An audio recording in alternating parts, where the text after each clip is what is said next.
Unrehearsed Creepypasta Narrations, Part 43. This is the story Shards by Ravenel Bard. Part B. Close another ad. As I sat in the gray light of the storm, I was sending enough rain down to scrub my car cleaner than a car wash ever could get.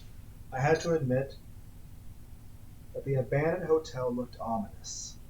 The sun was obscured by both the cloud cover and the building on this side, so it appeared to me as only as a dark silhouette. When lightning flashed, it gave the hotel a creepy aura, like how you would highlight a slasher's profile in the movies. The partially constructed roller coaster Death Plunge even looked kinda like long tentacles, reaching down from the top. My heart was beating fast as I took it all in, while squirming into my gear in the back seat of my old trusty Justy. I guess for most other people, they might have turned around at this point, but I was in my element. The uncertainty of it all, and that edge of fear added by the storm, just thrilled me. This was my drug of choice, and I could not imagine any better high. If I had arrived here on a bright, sunny morning with birds chirping in the background as if I were in some family movie, I wouldn't have been nearly as excited. Heck, I might have even turned around from disappointment. I was curious about how neatly kept the building actually was after all these years. Only a few windows appeared to be broken, and there was none of that trash scattered around outside that you would have found if it had been located in an actual city. If I had just woken up, there I might have thought I was at a normal hotel. I was experiencing a power outage.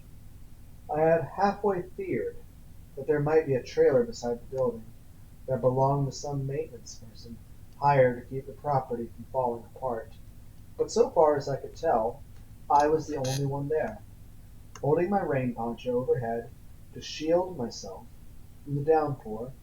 I sprinted from my car to the closest entrance. According to the site's notes, the previous explorers had found the lock already broken. The wind almost sent me sailing like a kite. I made it to the door. I had to fight the storm to get the door open, because the wind was like a huge man holding it closed. But I somehow got inside. I was, of course, soaked by then, and in that type of weather, there really is no adequate type of gear to keep the moisture out, unless you're going for the professional survivalist gear that they equip firefighters and search rescue with for the field. Inside the building was cool in the way some places get when the heat has been set to 55 degrees for years.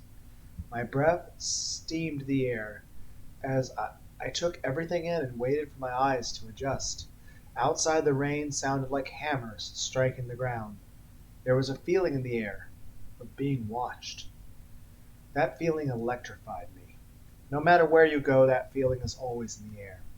That the suspense at the prospect of being caught doing something wrong slows time and makes the experience all that much more memorable. I live for that. After a few minutes, I moved down the utility corridor to the main,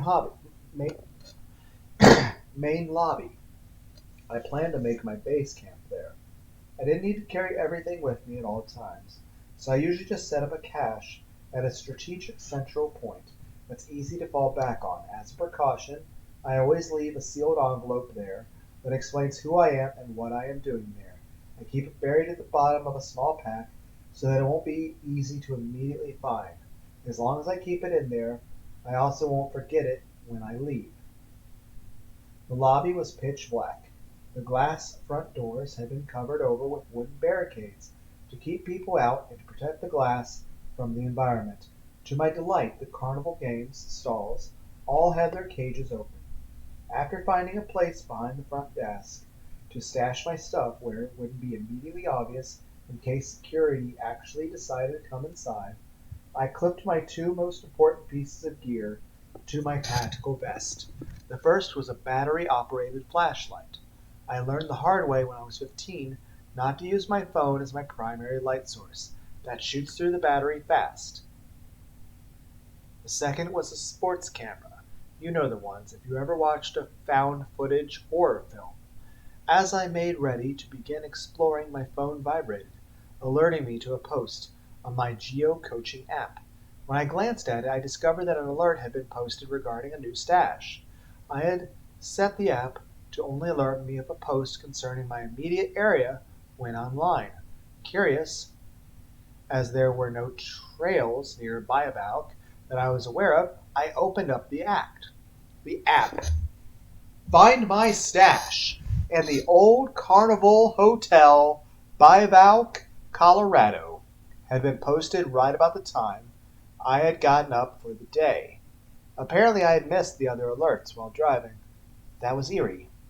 I opened up the forum thread regarding the post and read, honestly, it might be a good idea to call this whole thing a wash. That means, first off, somebody already beat you to the punch, and somebody is already there. You are not alone. 2, they're trying to invite other people, and they're being public about it. So you're going to be running into a group of people from multiple walks of life. You probably shouldn't be there. Not that you should have been there in the first place. Whomever had created the post had decided to remain anonymous, which I hate.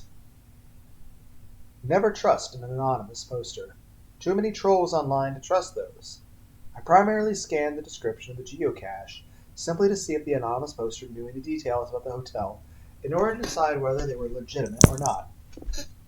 All I found was the same area information that anyone could find online, as well as the claim that riches could be found in the Carnival's House of Mirrors. That told me that the cache was a fake. People don't go geocoaching for riches. Usually you find cheap knickknacks in the cache that are essentially trophies to commemorate you having successfully done the challenge. The average geocache enthusiast who sets up a challenge, are there really that many of you for this to be, like, you can't be running statistics by me at this point over something like this. There can't be that many people that do this, really? Because, I mean, it doesn't sound like it's a very safe venture to be doing. The average geocache enthusiast who sets up a challenge can be very imaginative, and the finds are often cool, but they're also typically cheap trinkets. Well, apparently this person decided to go big. I think the most expensive thing I ever found a few times when I went geocoaching was a small, cheap wood chest full of 3D printed metal dice that are used in tabletop role-playing games. I took a cool copper-colored 8-sided die from the cache with the intention of mounting the die on a necklace to wear. I pursed my lips as I closed the app. There had been no other vehicles in the parking lot, but there were a few buildings nearby that could have hidden a car from view as I drove in. Was I alone? Probably not. More likely if it was one of my friends pranking me. Okay, I feel like you have too much suspension of disbelief, sir. This wouldn't be the first time one of them set up a little surprise for me. Friends are dicks. I had told plenty of my urban spelunking friends my plans. One in particular, a guy named Danny, was well known for pranking people. I had shot down Danny several times in the past, so I understandably suspicious. Most people like that are prickly. They don't take disappointment well. I smiled. This was exactly the extra zest that made exploring so fulfilling. The anticipation of being caught had just gone up a level and made me only more determined to explore the hotel. I did not know what game the troll was playing, but if it was Danny, and I could somehow make him out to be a fool on the group site, all the better. The first hour was a complete blast. As I mentioned, all of the carnival stalls were open, and you could even play some of the games. There was no electricity, of course, but that didn't keep me from setting up the milk bottles or vaulting the counter to get the rings for the ring tossed. I won myself a thoroughly lovable little white lion plushie that had somehow evaded being packed up. It was one of my better overall finds. as the pretty kitty showed no signs of mildew or mold. If anything, she looked like she had just been taken out of her packing material. I gleefully attached her to my pack and then made ready for the real adventure, which was exploring the other floors. My first tip for those of you who want to go urban exploring is that you should bring a bag of cheap rubber door stoppers with you. You do not want to have a security door close and lock behind you. Trust me, the last thing you ever want is the embarrassment of locking yourself into a building when you're trespassing, and then having to call the cops to come rescue you. That's happened to a few of my friends. Besides, having to deal with the charges and the reality that you might become an interesting news story on a slow news day, in my club you have to buy everyone drinks. And if your arrest gets published as an actual story and not just the crime blotter. I'll spare you much of the details from me exploring the hotel's 12 upper floors. Damn, that's a big building. Oh, don't get me wrong, I had a complete blast. I don't know if I would if I had to climb 12 fucking flights of stairs. But I don't know much of what I would find interest most people. Being a hotel, a lot of the doors were locked and closed. One of the few rooms I discovered that were open, only the bed frames remained. Most places you might explore aren't like the movies, where you find a place that's been abandoned for generations, but bizarrely is fully furnished. Usually that stuff gets cleared out to help pay off debts. No one leaves $1 million worth of brand new hotel furniture just sitting there for anyone to come collect. In case you were wondering, the answer is yes. I did find signs of others having been there. One room had police tape across the open doorway and looked like it might have been used for a while by someone to cook meth. From the look of the place, this had happened a while ago. There were signs of squatting in the lower floors, as well as rooms that might have been used as base camps by others like me. However, I saw nothing to indicate anyone else was there. Much to my disappointment, the roller coaster was a complete bust. Apparently someone had worried that someone like me might come poking around would fall to their death, so they had taken the precaution of welding shut the metal doors to that area. I hate when people anticipate like that. I had hoped to get a cool selfie of myself falling to my death. I hoped to get a cool selfie of myself standing at the edge from the angle that looking down. Okay, I think I got it right the first time. Down the tracks. All of that was made up for when I passed through the laundry room. Besides finding some washers that were jaw-droppingly huge, I also discovered some old newspapers. One of the articles included the name of the company which had built the carnival, Kaiken Industries. A quick Google on my phone told me that Kaiken meant danger in Japanese. Danger Industries? Well, I mean, I guess if you're going to have like a theme park sort of thing. At this point, why don't we just call it Keter? Keter, but that would be like German. Yeah, I'm making an SCP joke, okay? Which I thought was interesting. That was a total score that I decided had to come back home with me. The paper was old, brittle, and it turned a little brown. I carefully relocated it to my stash while trying to mentally devise a way to protect it from the storm outside. I didn't want to roll it up or fold it. I had encountered old newspaper before, and they could be really brittle. So far, I was making excellent time, so I decided to eat lunch. After lunch, I decided that the time had come for me to explore the main attraction, the House of Mirrors. It had never been fully explored, and I wanted the bragging rights of being first. For this challenge, I had brought along something special. I had actually been in the House of Mirrors once before, as a small kid. Walking through a maze of mirrors that was fully lit had been disorienting enough. I did not plan to skip into this one with only my light to guide me. I would just die of embarrassment if I got lost in there and had to call for a search and rescue. That's why I purchased a spool of string. I would like to claim I thought of that myself, but I actually got the idea from a cartoon. It was the Adventure Time episode. Jake the dog used his shape-shifting powers to elongate himself through the maze. I found the way to the entrance to the House of Mirrors easily enough. It looked almost identical to the photo posted online, which wasn't that shocking. People didn't come here often enough for the scene to have been disturbed. I must admit, though, that I found the entrance to be particularly creepy. There was an air about it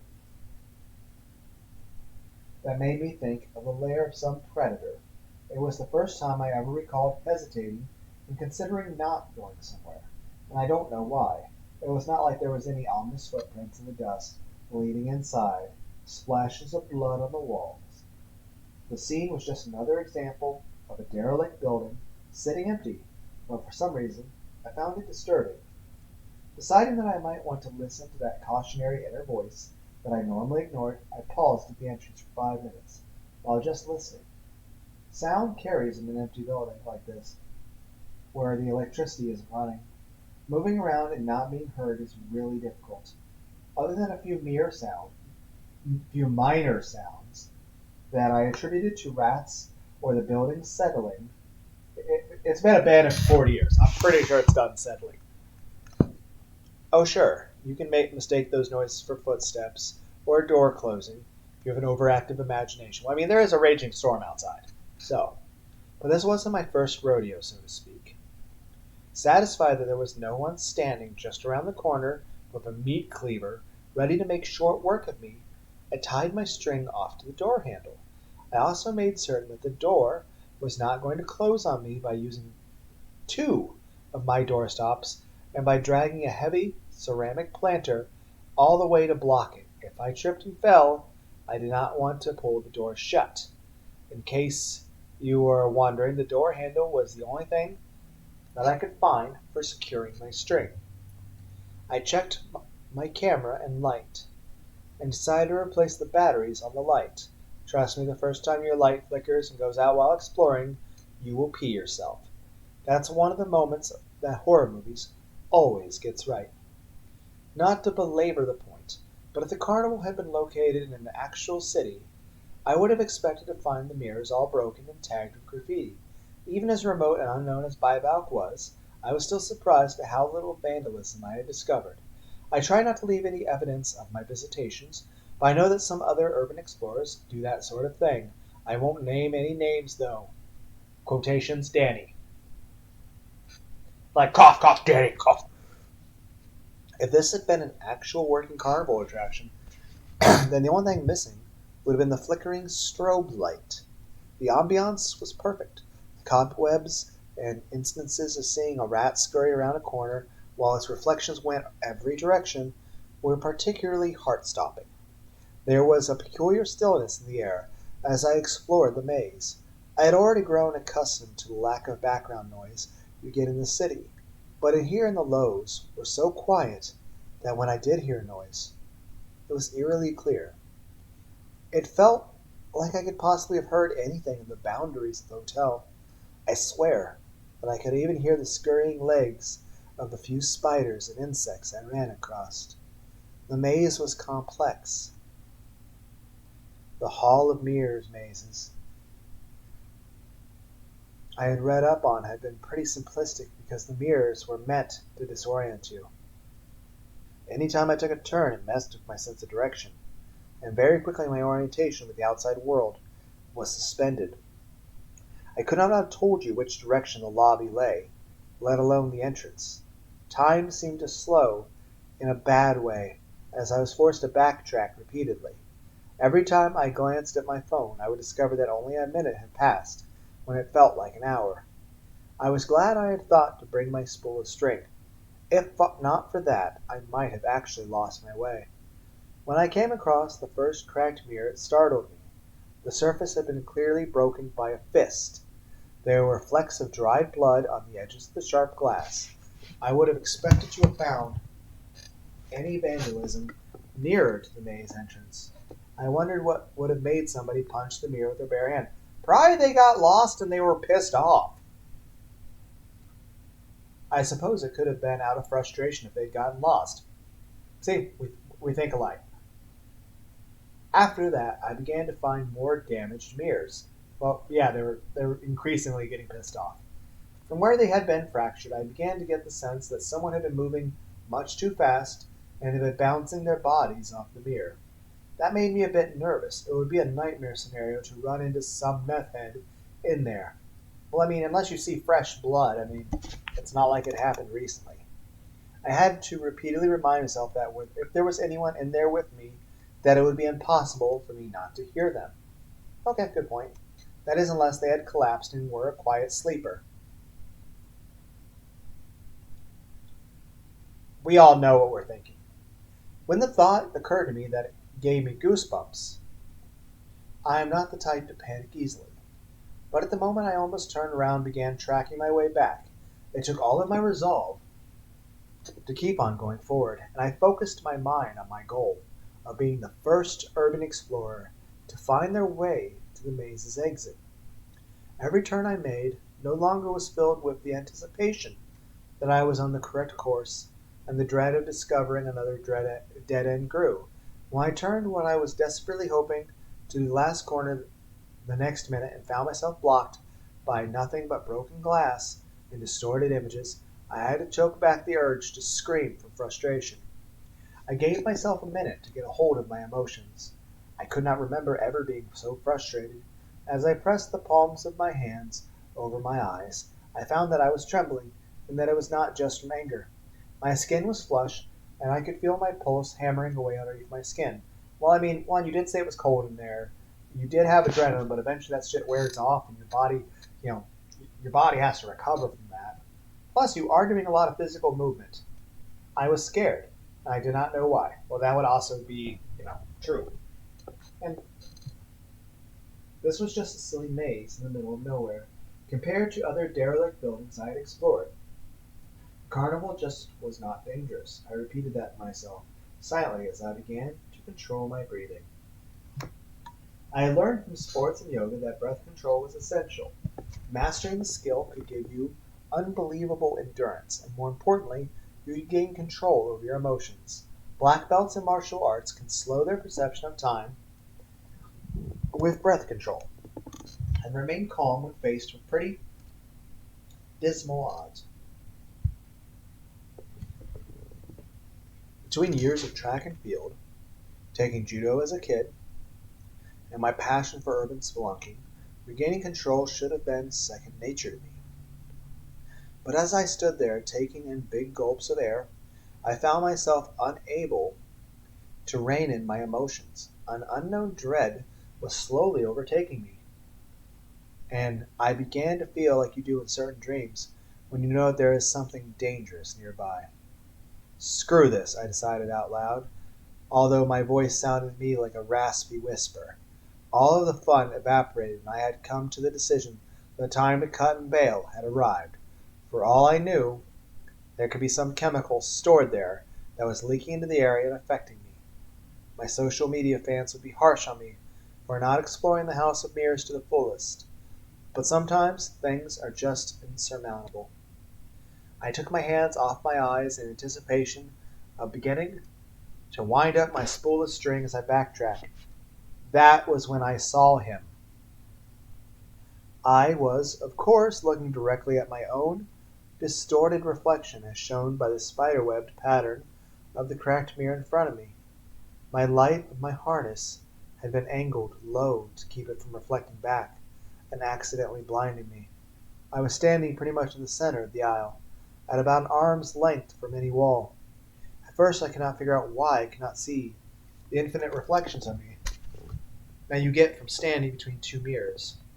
And then it occurred to me that someone large was standing directly behind me. I spun around while choking on a scream of fright, but found that there was no large man standing directly behind me. Except as my eyes focused on the new mirror, I could clearly see his distorted bulk once again, directly behind me. My shaking became pronounced as I very slowly turned my head, much like I had seen somebody do in 100 horror movies. My breath caught in my throat as I found no presence in the hall with me, but I could once again see the man standing directly behind me in the reflection. It was impossible for him to have moved quick enough to rotate with me, and more importantly, I would have seen him moving on the surfaces of the mirrors. A whimper died in my throat as my shaking hand grasped the light in order to raise it up so I could get a better look at the phantom in the mirror. He was incredibly tall, my head barely reaching his upper chest. He was also much broader than me, but not as much as you would have thought from his incredible height. His muscular body was wrapped in some manner of dark gray kimono, and a pattern on the cloth so faded and dirty that I could not recognize it. As my eyes wandered up, I saw that he wore a hood of the same material. In the dark cave of his hood, I could only perceive what appeared to be a yellowed porcelain mask painted with an inward spiral of black. Chipped paint, some part of my mind supplied me with the information that it was a no mask, although at that moment I couldn't have told you anything else except that name. None of my none of my friends or anyone that I had ever met could have possibly filled out that costume, unless someone was sitting on the shoulders of someone else, like out of a Scooby-Doo cartoon. This was definitely not a prank.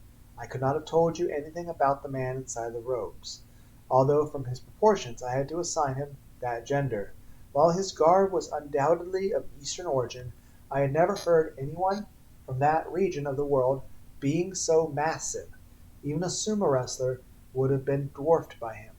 His chest was expanding and contracting slowly from breathing, and very dimly I began to become aware of this sound. A foul odor began to fill my nose. He stank of sweat and what I took to be burnt incense. I had become petrified and could only stand there, my skin becoming rank with the toxins of fear. I wanted to run, to curl into a ball and hide my face, anything except to remain standing there.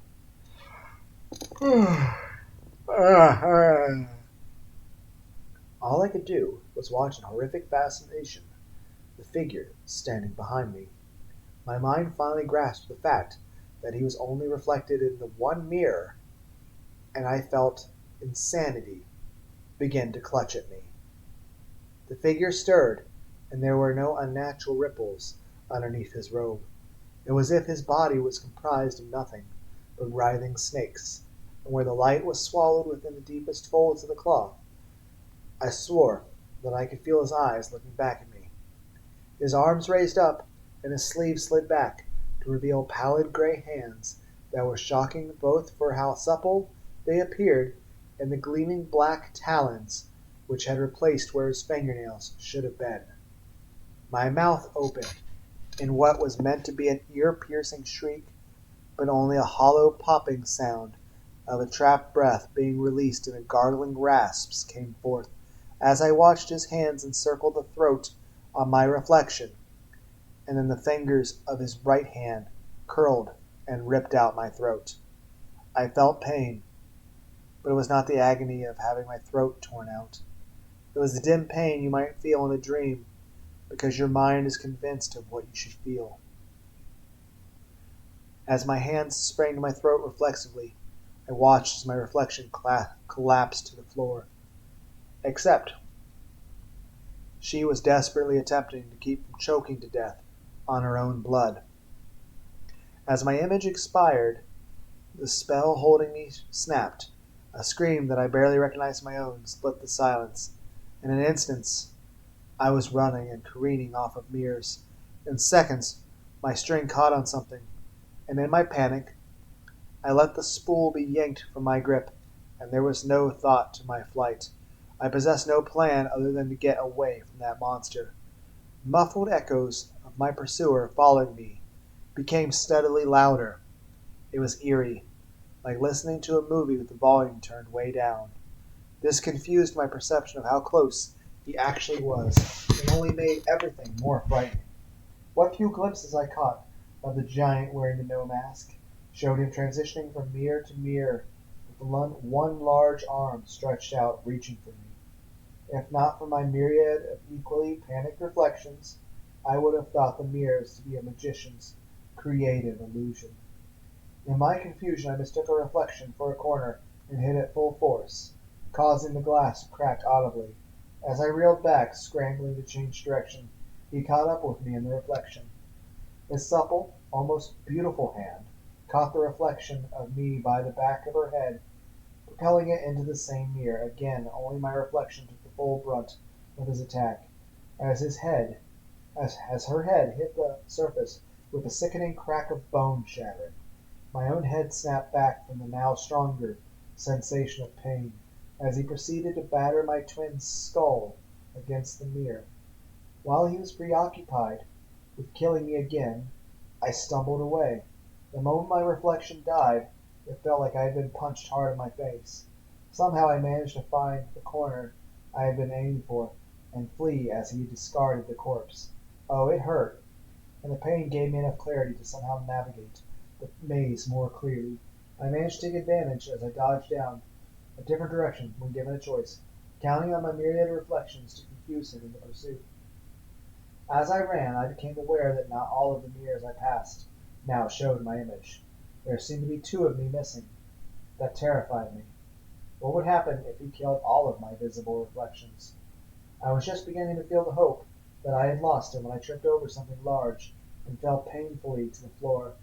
My gloves kept my hands from being sliced by the broken glass, but my cheek hit the floor and came away with a sliver of glass stuck in my skin. I sobbed and gibbered wordlessly as I attempted to roll and kick at what I had hit, believing that he had been lying in wait for me. What I saw was not the man in the no mask, but instead the bulk of Danny lying there. He had collapsed over what I assumed was the loot crate for his geocache post.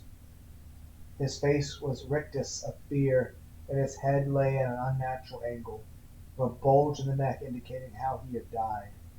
As tears began to flood from my eyes and my head swiveled around, I realized that I had not seen Danny in time, because none of the mirrors surrounding us showed his reflection. Only the cheap wooden box he had died over was shown. But it was not just his loot crate, I realized. His smartphone lay on the floor. It looked like it had flown from his hand and slid up against one of the walls as Danny died. Whether it was distantly or close by, I could not tell, but the sound of the impending murderer approaching began to become louder. My fall had alerted the man in the no mask to my position. I managed to wipe the tears from my eyes and dislodged the last shard in the same swipe before grabbing Danny's phone and continuing to flee. I had to remove a glove to press the button onto his phone. Danny was lazy and hadn't taken anything like a lock screen seriously, so thankfully I was able to open up his phone. As I careened about the maze, I tried to comprehend the app that showed on the screen. It was difficult to do since I was constantly looking around in the near darkness trying to plot my next direction change. I realized what I was looking at just when I caught a glimpse of the massive specter getting closer. It was a crude map. The screen looked like a graph paper with black lines laid out in the maze pattern. Danny hadn't thought to bring a string like I had, but he had mapped out part of the maze. Taking advantage of yet another turn, I knelt with my back against one of the mirrors and shut off my light in a vain attempt to hide. The screen's illumination was too bright, so I attempted to smother it with my other hand while I scrolled the image with my thumb haphazardly. Of course, Danny hadn't had time to map out the entire maze before his gruesome death. His murderer must have ambushed him right after he posted his geocache challenge, but he did have the route back to the entrance laid out. On the tiny screen, the maze didn't look nearly as complex as what I had experienced, but I already knew that was due to the mirrors. If I could only figure out where I was, then I could escape. I flicked the map back and gave a breathy thanks to Danny's prankster nature. On the map, I clearly saw a tag for where he had left his cache. The muted footsteps of the killer slowed, and I realized he was approaching the corner. His sounds vanished, making my skin prickle. Covering my mouth with both hands in an attempt to muffle my own breathing, I tried my best to will myself invisible. That noxious odor of sweat and incense began to fill my nose again. It was stronger this time. I realized that every time he murdered one of my reflections, that he became more real to me. Very slowly, as if moving my fingers too quickly would cause a loud noise, I wrapped my fingers around the light as I turned my head to look up at the corner. It was nearly pitch black, so it was easy for my imagination to create figments that were not there. I wonder if he could see in the dark, or if he was as blind as me. With no light, there were no reflections. Would he be able to harm me? The odor grew in severity until I felt like retching. When I heard a quiet exhalation of breath, I lost my will to remain still, shrieking like I was 8 years old again and waking up from a nightmare. I stood up while turning on the light. The mirror opposite me on the hallway bizarrely showed him impossibly hunched over me from behind, hands reaching down to snatch me up. Fixing my eyes on his image, I turned the light back, aiming it at his face. I barely caught the sight of him holding up one robed sleeve in the reflection, but I did get a brief look at the eyes behind the mask. Like his hands, they were supple, hinting at an almost feminine beauty being hidden away. His pupils were of course black. They dilated like a film, being